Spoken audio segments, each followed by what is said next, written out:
as the object of their passion. The idea being that presumably it's a social responsibility to accommodate their tastes. Now, who says A, as somebody says, must say B?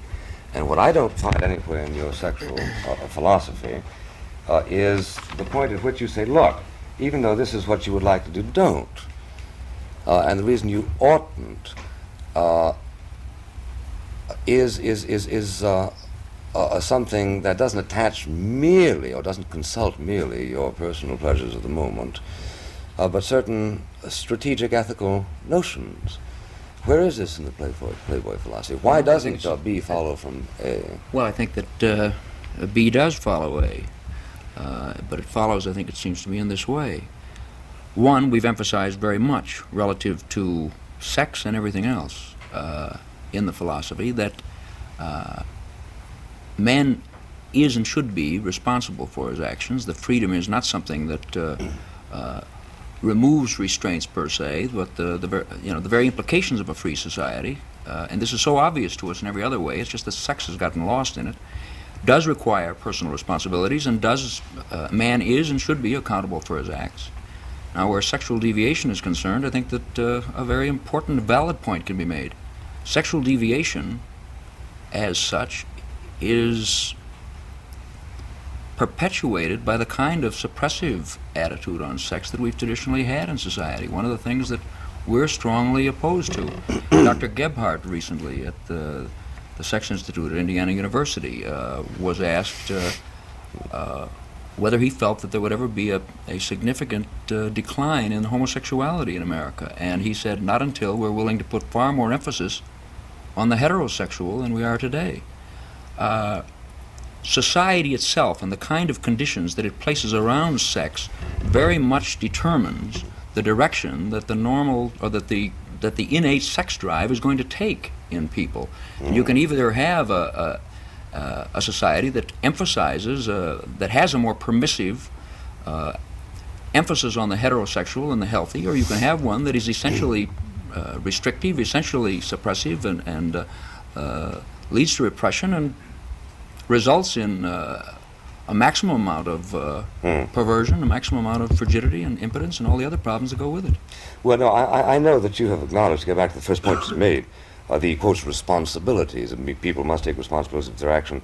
What I've never seen you do is enumerate those responsibilities. God knows it hasn't been because of a lack of space. No, but one of the major reasons for it, I think... what are the responsibilities? Suppose the woman feels that her life has been shattered as a result of the man's decision that he's had enough of her and wants to go on to the next interest. What are those responsibilities you talk about so often but don't enumerate? The responsibility always to take precautions against the birth of a child, always to take precautions against venereal disease. What are the responsibilities to people, to women? You know, you've been accused by, for instance, Professor DeMott of reducing, quotes, the whole man to his private parts. Yes. And accused by Professor Harvey Cox of really being anti-sexual in the sense that a woman is simply an accessory. And my reaction to that is... Your reaction has been I don't get to express my reaction. Sure, go ahead. My reaction is, of course, that female emancipation is very much related to sexual emancipation, that the two cannot be separated from one another, and that it is our traditional attitude on sex that has placed woman very much in this second-class, non-human role in which chastity has been more important than human welfare. So it is only out of this... But truly the question is whether chastity is related to human welfare, isn't it? For instance, your notions of privacy. You rush off to say, well, look, after all, God invented the human body, and under the circumstances you find it grotesque to assume that total exposure is obscene. But what role does privacy play in your life? Is it or is it not true that your photographers ran pictures of Jane Fonda naked without her permission to do so? Or do you simply consider that her permission was absolutely irrelevant, since after all God made her the whole of her, and therefore she belongs to your readers? No, quite the contrary. If we'd known all the circumstances involved in the... first of all, Playboy very much is involved in where nudity is concerned. A professional agreement between model and magazine, and this was we're not a confidential of the photographic world. In other words, we don't go into people's private homes, etc. In the Fonda case, this was something where she was involved in something that was directly related to her career. But indeed, in addition to that, if I had known all of the facts as they later came out, we would not have printed the pictures. Well, do you have a contempt for Jane Fonda? A contempt because for of her refusal to exhibit her body on your Not pages? at all. Is she a victim of one of these bugaboos, one of these old... The harmful implication traditions? that, in other words, it'll be a very sad thing indeed if what we get out of this transitional period, because we are going through a period of moral transition related to sex, and we will not be going back to the old concepts.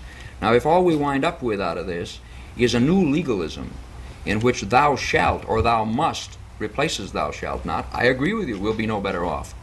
The attempt in establishing something that will be more related truly to what I consider to be really ethical or really moral will be a situation in which people are able to make these decisions situationally related to the real circumstances and related to people's real interests. Don't you miss this point, that individuals have got to make these decisions with reference to certain norms, and you're there trying to subvert those norms, i.e., you are taking the position that those people who disagree with you are irrational, old-fashioned, atavistic, while simultaneously you say, well, under in a free society they ought to be privileged, in effect, you say this in parentheses, to act like queers, to act like old-fashioned, I forget some of those colorful phrases that you use to describe your adversaries. Well, I don't think all my adversaries are irrational by any means. Yeah.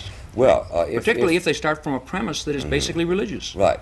Therefore, if they are not irrational, ought you to concede that there exists a rational defense of certain theories having to do with social behavior, which, however, you keep dismissing. With No, these not epithets, secular. These Not stultifying secular, I traditions, don't. the sacred cows, the bugaboos, the old-fashioned concepts of sin, and so on and so forth. Because again, we're talking about placing on secular society what is essentially a religious moral ethic, and that I very much oppose. I'm not opposed to the religious moral ethic, but I'm very much opposed to applying it to that part of society. I'm opposed only to applying it to the part of society that may happen to have different views, We have religious only and moral. a couple of seconds late, but I do beg you to acknowledge this distinction. That number one, you concede everyone's right to his religion. This I take for granted. That's right. But And you are actively engaged in trying to persuade people to stop applying their moral that views. their religion is not equipped to equip them with the effrontery to disagree with you about Not what at are the all. proper modes of Not sexual at all. behavior. These particular religious moral views have found their way into our laws, have found our way into our sexual social code. Now, look. It is that I'm opposed to. You write thousands of words every month in your magazine that have nothing to do with the laws, in which you give your avuncular advice to Miss Jones and Mr. Smith, who write you about their sexual difficulties.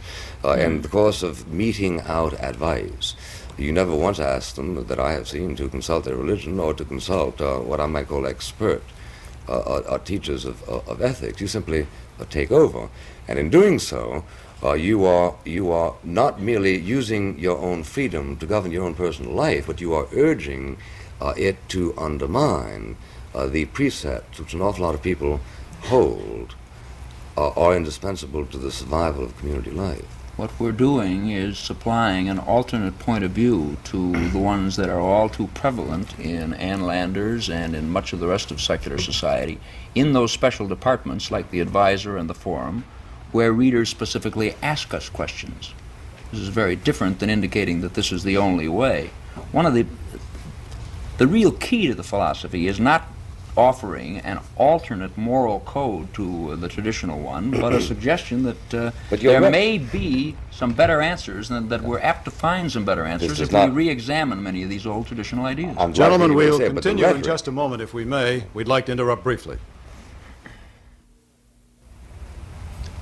Gentlemen, we have some questions which have been submitted by our viewers. We'll direct specific questions to each of you, but if you have a rejoinder or a comment or a rebuttal, please feel free to offer it. Mr. Buckley, we'll direct the first question to you.